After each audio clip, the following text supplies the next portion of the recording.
विरोधी पक्षनेते देवेंद्र फडणवीस बोलतायत, थेट प्रक्षेपण।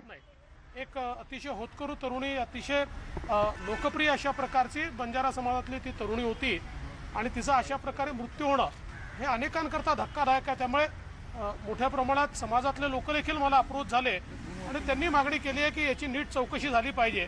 आणि म्हणून मी या सगळ्या माझ्याकडे ज्या क्लिप्स प्राप्त झाल्या त्या सगळ्या क्लिप्स या पोलीस महासंचालकांना पाठवल्या आहेत आणि त्यांना मी पत्राद्वारे मागणी केली आहे की याच्यामध्ये आवाज कोणाचे आहेत, त्याचं सत्य काय आहे, याच्या पाठीमागे काय खरी कथा आहे, या सगळ्या गोष्टीचं या ठिकाणी उकल झाली पाहिजे आणि हे प्रकरण दाबलं न जाता त्याचा योग्य प्रकारे त्या प्रकरणावर जे काही त्यातलं सत्य आहे ते बाहेर आणावं या दृष्टीने पोलीस महासंचालकांना मी पत्र लिहिलं।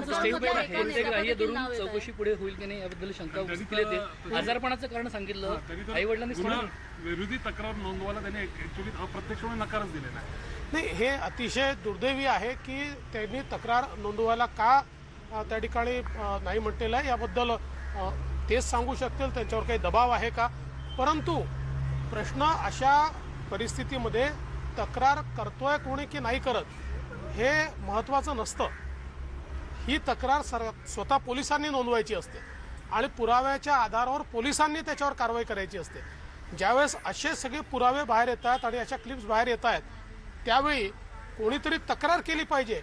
हे कुठल्या CRPC मध्ये नाही आहे, ती तक्रार स्वतः पोलिसांनी नोंदवली पाहिजे। सर, याच्यामध्ये एका मंत्र्याचं नाव आहे सरकारमधली अशी चर्चा आहे।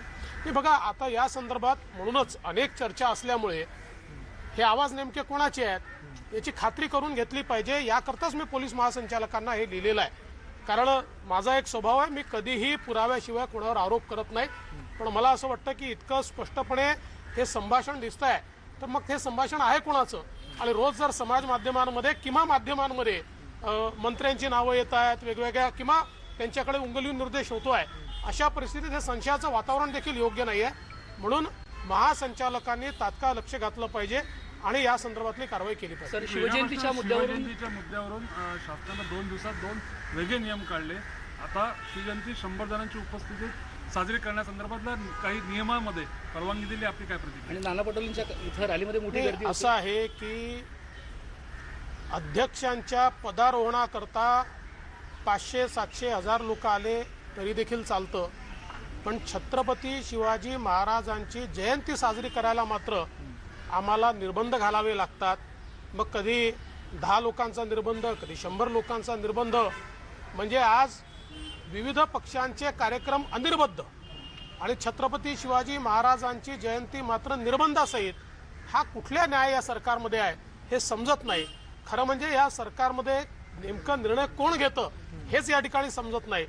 पण शिवप्रेमींमध्ये प्रचंड रोष आहे। बघा, कोरोनाचा संसर्ग थांबवला पाहिजे याबद्दल कोणाच्या मनात शंका नाही, पण आत्ताची परिस्थिती वेगळी आहे आणि या परिस्थितीमध्ये तुम्ही विविध पक्षांच्या कार्यक्रमांना मान्यता देताय, मोठमोठ्या कार्यक्रमांना मान्यता देताय, अशा वेळी शिवजयंतीवरच निर्बंध का, हा प्रश्न मात्र निश्चित। 24 तासात निर्णय बदलला जातोय शिवजयंतीबाबतचा, सरकारमध्ये निर्णय घेणारे त्याला विविध पाहायला मिळते का?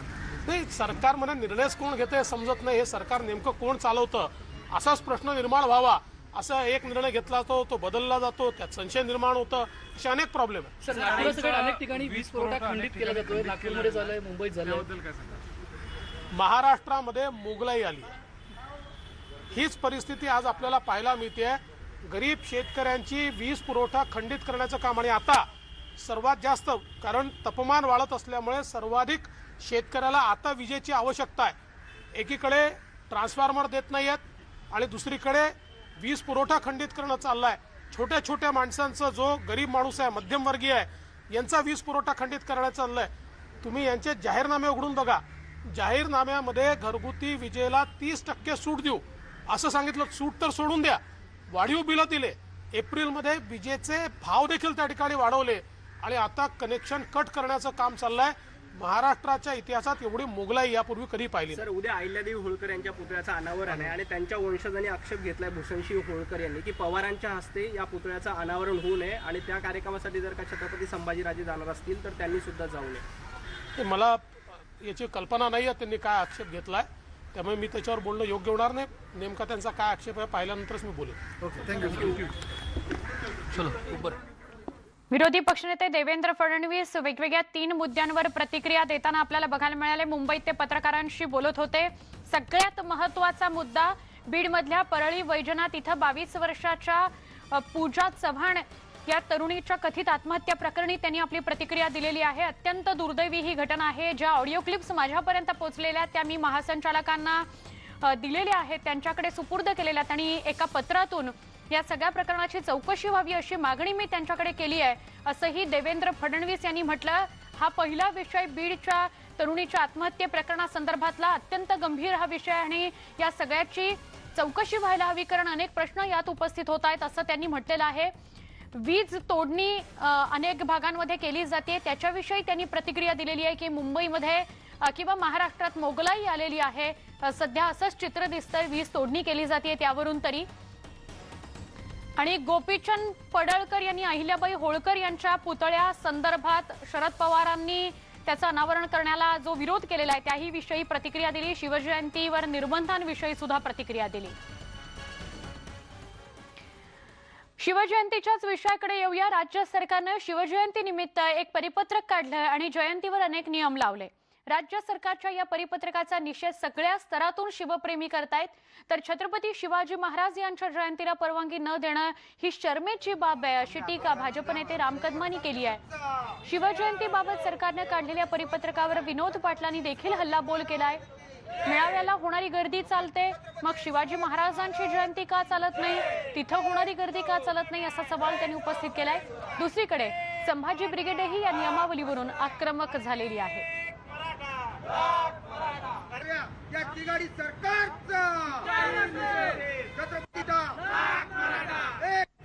अधिक एक जरी माणूस शिवजयंतीला आला तर त्याच्यावर गुन्हा नोंदवणार होतं. ज्यावेळेस आम्ही सरकारला तीव्र आंदोलनाचा इशारा दिला, मुख्यमंत्र्यांना पत्र लिहिलं, तर त्यावेळेस कुंभकर्णी निद्रेत असलेले हे सरकार जागं झालं. त्यांनी आता 100 लोकांना परवानगी दिली आहे. शिवरायांच्या महाराष्ट्राला कोरोना काळात स्वतःच्या जीवाची कशी काळजी घ्यायची ते व्यवस्थित ठाऊक आहे. त्यासाठी तुमच्या सल्ल्याची आवश्यकता आम्हाला नाही.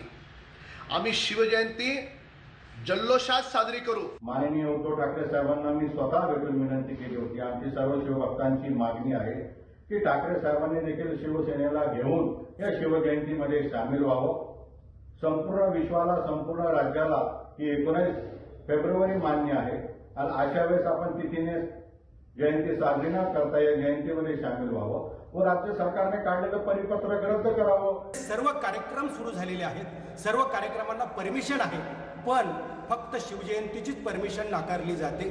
कारण शिवजयंतीच्या ठिकाणी 18 पगड जातीतील धर्मातील लोक एकत्रित येतात, विचाराचा जागर होतो, चांगला संदेश जातो. हे या सरकारला नको आहे. हे शिवद्रोही सरकार आहे. आम्ही संभाजी ब्रिगेडच्या वतीने सांगू इच्छितो की त्वरित हा आदेश सरकारनं, हा फतवा सरकारनं मागे घ्यावा, अन्यथा शिवप्रेमींचा उद्रेक होईल. संभाजी ब्रिगेडच्या स्टाईलनं आंदोलन करेल.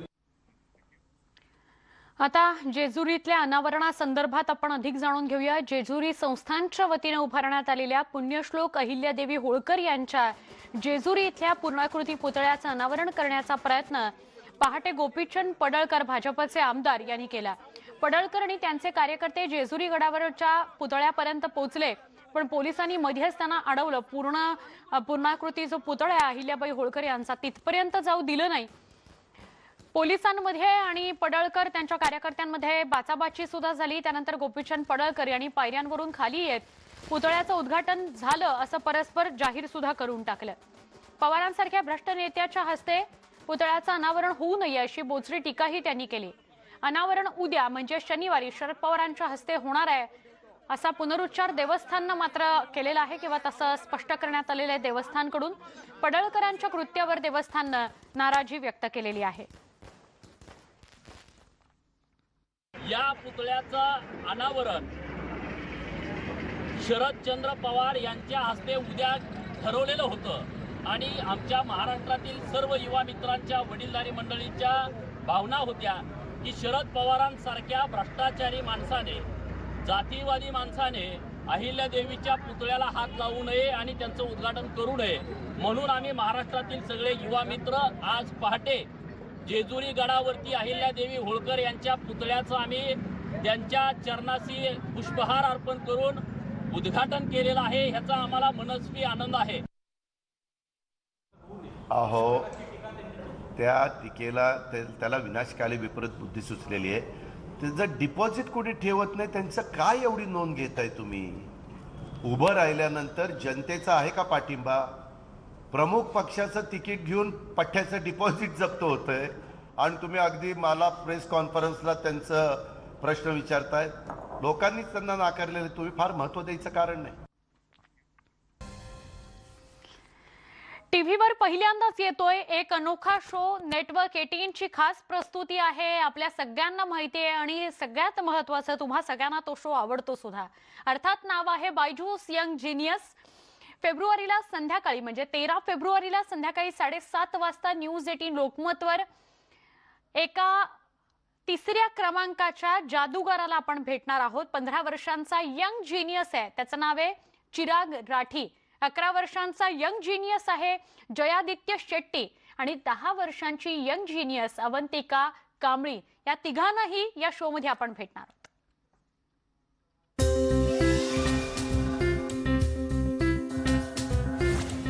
तीन चेहरे जो कैलकुलेटर को हरा देते हैं.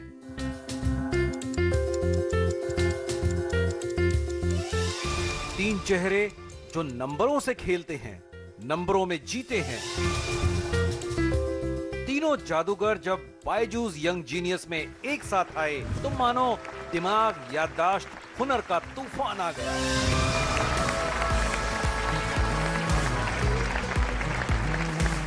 आइए, बैठिए बैठिए.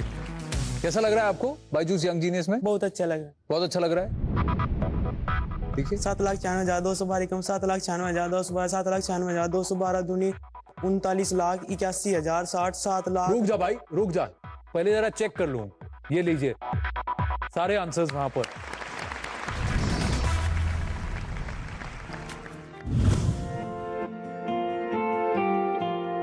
राठी जी का बेटा तो कमाल का है. चलता फिरता कैलकुलेटर है. चिराग मेरे गांव का चिराग है. ये है 15 साल का young genius Chirag Rathi. UP के सहारनपुर के गांव में गरीब परिवार का चिराग अपने शहर का ही नहीं, पूरे प्रदेश और देश का चिराग बन रहा है. उसने बचपन से ही मैथ से दोस्ती कर ली.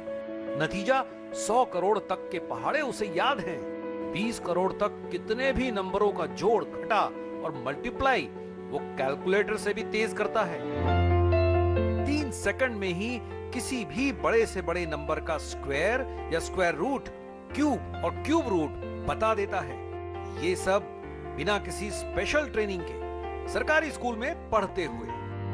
माँ बाप के पास पैसे नहीं थे, इसलिए किसी ओलंपियाड में भाग नहीं ले सका. चिराग को आज के दौर की शकुंतला देवी कहा जा रहा है. मैथ का शौक जब मैं 4th क्लास में था तो हमारे टीचर ने हमको 50 तक टेबल्स याद करने के लिए दिए, तो मैंने 100 तक कर लिए. तो उन्होंने कहा अगर तुम 300 तक याद कर लोगे तो तुम्हें मंच पर बुलाया जाएगा. तो फिर मैंने 300 की जगह 500 तक कर लिए. और फिर ऐसे ही मेरी मैथ में इंटरेस्ट बढ़ गया, टेबल में इंटरेस्ट बढ़ गया. तो फिर मैंने 500 से 1000, धीरे धीरे 5000, फिर 10,000, फिर लाखों में, और फिर ऐसे ही 100 करोड़ तक हो गए. ये है 11 साल का यंग जीनियस जयादित्य शेट्टी. जयादित्य मुंबई में रहता है, लेकिन उसे जानती पूरी दुनिया है. उसके नाम 2 वर्ल्ड रिकॉर्ड्स हैं. 2019 में उसने मैथ्स, मेंटल मैथ्स और स्पीड रीडिंग से जुड़ी सबसे प्रतिष्ठित चैंपियनशिप मेमोरियाड टर्की ओपन चैंपियनशिप जीती. उसके मुकाबले में थे 13 देशों के 168 चेहरे. जयादित्य बाइनरी नंबरों को याद करने में माहिर है.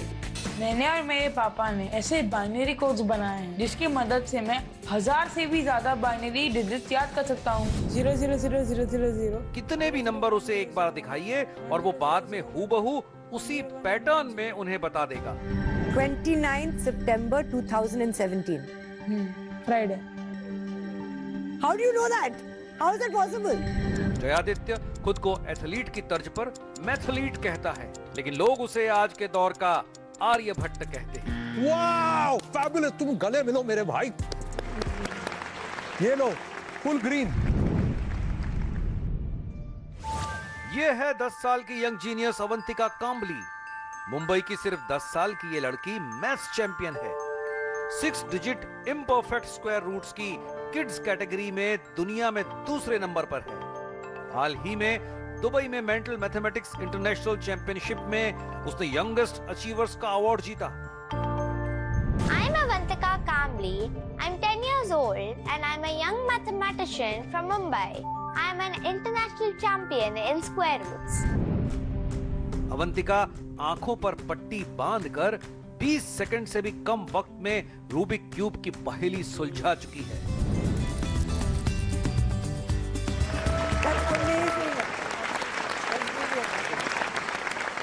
Fantastic. I don't know whether I'm applauding the hula hoop skills or the Rubik's Cube skills. I'm just wowed. Network 18 पर एक अनोखे शो में बायजूस यंग जीनियस में या सगळ्या घडामोडींसह बुलेटिनमध्ये इथेच थांबतोय। ताज्या बातम्यांसाठी पहा फक्त न्यूज 18 लोकमत।